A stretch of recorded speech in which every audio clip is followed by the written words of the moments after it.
খাগড়াছড়ির পাহাড়ি এলাকায় দিনের বেলায় গরম থাকলেও রাতে অনুভূত হয় হালকা শীত। ঋতু পরিবর্তনের এই সময়ে বেশ কিছু এলাকায় ঠান্ডার কারণে শ্বাসকষ্ট, ডায়রিয়া ও নিউমোনিয়ার প্রকোপ দেখা দিয়েছে। আধুনিক জেলা সদর হাসপাতালে ঠান্ডাজনিত রোগী বাড়ছে, এর মধ্যে বেশিরভাগই শিশু। হাসপাতালের বহির্বিভাগে দৈনিক চিকিৎসা নিচ্ছে 150 থেকে 200 রোগী। এই পর্যন্ত নিউমোনিয়ায় আক্রান্ত হয়ে মারা গেছে 5 শিশু। শ্বাসকষ্ট 7 দিন ধরে এই সমস্যা গতকাল রাতে বেশি হয়েছিল, এই জন্য ভর্তি হলাম। সিটের জন্য ঘোরাঘুরি করছি, কিন্তু সিটের কোনো ব্যবস্থা হচ্ছে না। হাসপাতালের শিশু ওয়ার্ডের শয্যা মাত্র 15টি, রোগী এর 3 থেকে 4 গুণ, অথচ নেই প্রয়োজনীয় জনবল। ফলে সেবা দিতে হিমশিম খেতে হয় চিকিৎসক ও নার্সদের। গত 3 সপ্তাহে আমাদের প্রায় 5 জন রোগী নিউমোনিয়ায় আক্রান্ত হয়ে মারা গিয়েছে।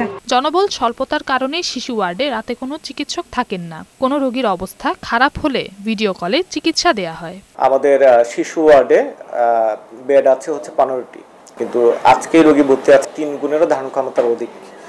তো সে অনুযায়ী এখানে চিকিৎসক নেই, নার্স নেই, রাতের বেলা চিকিৎসক আমরা দিতে পারি না। শিশুদের ঠান্ডাজনিত রোগ থেকে সুরক্ষায় বাড়তি যত্ন নেওয়ার পরামর্শ দেন চিকিৎসকরা। নওশীন জান্নাত, বৈশাখী সংবাদ।